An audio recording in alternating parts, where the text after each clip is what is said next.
بڑی عجیب کہانیاں لکھی ہیں. فرماتے ہیں کہ سلطان محمود ایک نیک بادشاہ تھا. اس کے پاس ایک دیہاتی نوجوان آ گیا. اس کا تعلق دیہات سے تھا.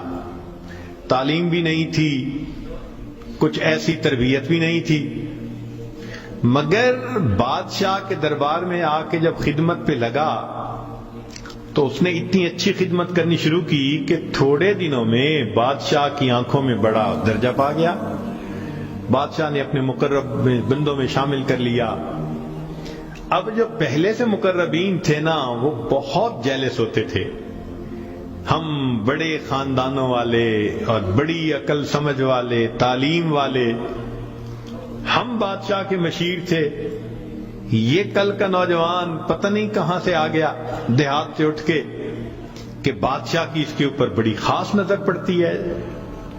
چنانچہ انہوں نے پروگرام بنایا کہ ہم بادشاہ سے موقع ملنے پہ بات کریں گے.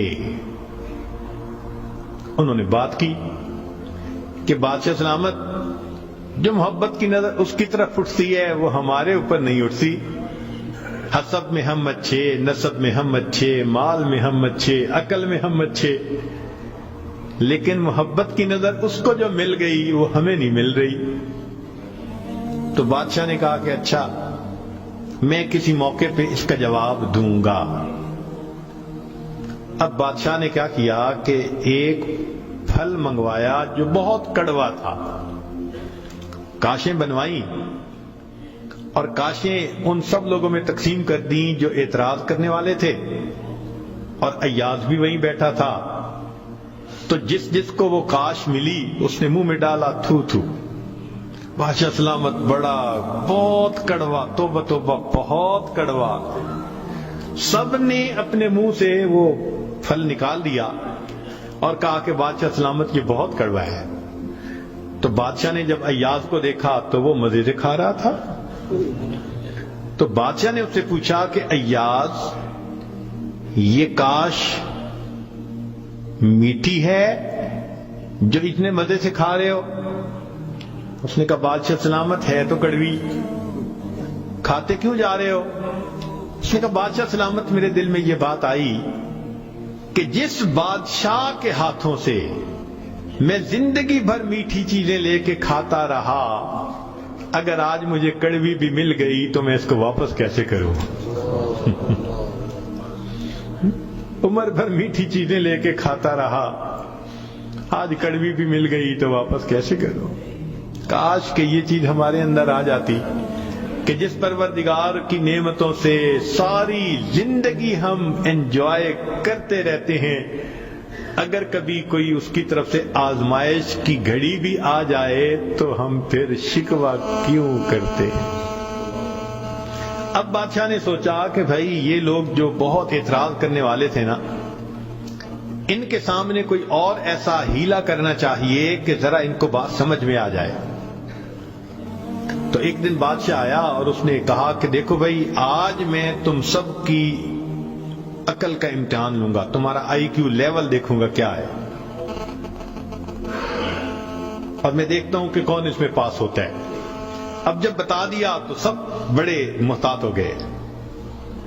بادشاہ نے ایک موٹا سارا ہیرا دکھایا, دیکھو یہ کتنا قیمتی ہے, کتنا چمکدار ہے, اور ایک ہتھوڑا بھی ساتھ دیا, اور پہلے کو کہا کہ جی یہ ذرا ہیرا جو ہے توڑ کے دکھاؤ. اب وہ سمجھ رہا تھا کہ بادشاہ نے ہم سے امتحان لینا ہے ہماری سمجھداری کا. تو اس نے کہا بادشاہ سلامت یہ ہیرا تو بہت قیمتی ہے, اتنے کیرٹ کا, اور بالکل بے عیب ہے, کوئی فلاں نہیں, فلاں لیس ہے, لہذا اس کو تو نہیں توڑنا چاہیے. بادشاہ مسکرایا, کہنے لگا ہاں بہت اچھا. تو وہ سمجھا کہ بھائی میں نے بادشاہ کو کنونس کر دیا, چنانچہ دوسرے کو دیا, اس نے بھی اسی قسم کی لاجک, تیسرے کو دیا, اس نے بھی لاجک. جتنے اعتراض کرنے والے تھے سب کو ہیرا ہتھوڑا دیتے رہے, وہ یہی لاجک دیتے رہے اور معذرت کرتے رہے, حتیٰ کہ بادشاہ نے وہ ہیرا ایاز کے ہاتھ میں پکڑایا.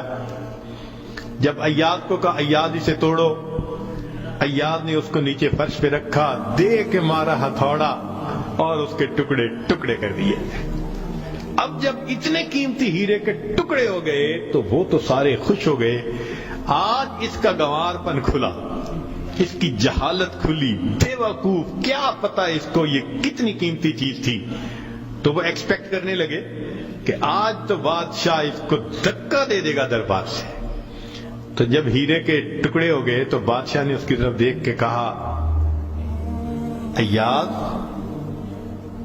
تو نے ہیرے کے ٹکڑے کر دیے، اتنے قیمتی ہیرے کے؟ تو ایاز نے آگے سے سمپل سا آنسر دیا کہ بادشاہ سلامت، آپ نے مجھے حکم دیا تھا ہیرے کو توڑ دو۔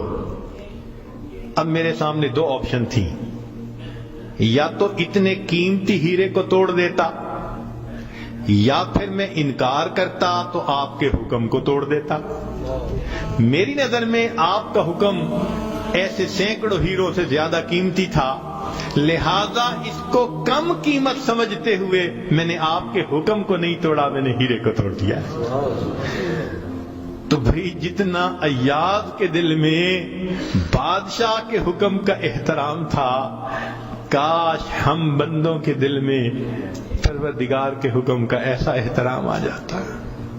ہم خواہشوں کو توڑ دیں، تمناؤں کو توڑ دیں، اپنی امیدوں کو توڑ دیں، ہم کبھی بھی حکم خدا کو نہ توڑیں۔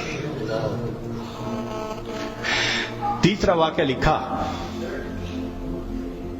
کہ ایک دن ایک موترس جو تھا وہ آیا اور اس نے کہا کہ بادشاہ سلامت، یہ جو آپ کا زیادہ ہے نا چہیتا ایاز، ہمیں لگتا ہے کہ یہ خزانے سے چیزیں چراتا ہے، ہمیں تو شک ہے۔ بادشاہ نے پوچھا کیسے ہے؟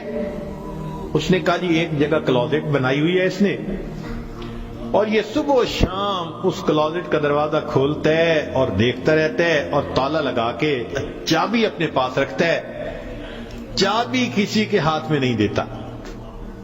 تو بادشاہ سلامت ہمیں تو پکا شک ہے کہ آپ کے خزانے سے اس نے قیمتی چیزیں چرا کے رکھی ہیں اور یہ صبح و شام دیکھتا ہے ان کو۔ بادشاہ نے اسی وقت ایاز کو بلوا لیا، لوگوں کے سامنے پوچھا، ایاز تمہاری کوئی کلوزٹ ہے ایسی؟ جی۔ تالا لگا کے رکھتے ہو؟ جی۔ صبح شام کھول کے دیکھتے بھی ہو؟ جی۔ لاؤ چابی اس کی۔ ایاز نے چابی نکال کے دے دی۔ بادشاہ نے ایک آدمی کو بھیجا کہ جاؤ اور کلوزٹ میں جو کچھ پڑا ہے سب اٹھا کے یہ کہ لے کے آؤ۔ اب جب وہ گیا تو ایاز تو مطمئن کھڑا رہا، مگر موترزین بڑے خوش ہوئے، آج پکڑا گیا، آج سمجھ لگے گی بادشاہ کو یہ کیسا بددیانت انسان۔ تھوڑی دیر گزری تو جو گیا تھا وہ تالا کھول کے کیا دیکھتا ہے کہ اس میں ایک پرانا سا لباس ہے اور ایک پرانا سا جوتا رکھا ہوا اور کچھ بھی نہیں۔ بڑا حیران ہوا، اس کو یہ صبح بھی دیکھتا ہے شام بھی دیکھتا ہے۔ وہ اس کو لے کے بادشاہ کے پاس آیا۔ بادشاہ سلامت کلوزٹ میں یہ دو چیزیں تھیں۔ بادشاہ نے کہا ایاز بس یہی کچھ تھا؟ جی یہی تھا۔ ایاز یہ تو اتنی قیمتی نہیں کہ تم ان کو تالے میں رکھو اور صبح شام اس کو جا جا کے دیکھو۔ ایاز نے کہا کہ بادشاہ سلامت میرے لیے قیمتی ہے۔ پوچھا کیوں؟ کہ بادشاہ سلامت جب میں پہلی مرتبہ آپ کی خدمت میں حاضر ہوا تھا، میں دیہاتی سا لڑکا تھا، یہ تہبند باندھی تھی، یہ کرتا پہنا تھا، یہ جوتا پہنا ہوا تھا، میں نے اس کو اپنے لیے پریزرو کر کے رکھ لیا۔ اب روز صبح اور شام میں دروازہ کھولتا ہوں، اپنے نفس کو مخاطب کر کے کہتا ہوں ایاز بادشاہ کے احسانات کو مت بھولنا، تمہیں جو اس نے رتبہ دیا تمہاری اوقات تو یہ تھی، تمہاری اوقات یہ تھی۔ میں صبح بھی اپنے آپ کو یاد دلاتا ہوں، میں شام بھی اپنے آپ کو یاد دلاتا ہوں۔ مولانا لکھتے ہیں کاش کہ یہ صفت اللہ ہمیں بھی عطا فرمائے، ہم بھی اپنے ابتدا کو دیکھتے، کیا حال تھا، کیا ہماری اوقات تھی، اور آج اللہ نے اپنی رحمتوں سے، نعمتوں سے، برکتوں سے کس طرح ہمیں مالا مال کر دیا۔ ہم بھی اپنی بنیاد کو یاد رکھتے ہیں۔ تو اگر ایک دنیا کا غلام اپنے مالک کے حکم کو اتنا قیمتی سمجھتا ہے تو ہم تو اللہ کے ویسے ہی بندے ہیں، غلام سے بھی ایک درجہ نیچے، ہم تو اللہ کی ملک ہیں، مخلوق ہیں اس کی۔ لہذا ہمیں چاہیے کہ اللہ رب العزت کے حکم کی عظمت کو سامنے رکھیں، ہمیشہ خیال رکھیں کہ حکم خدا کبھی بھی ٹوٹنے نہ پائے۔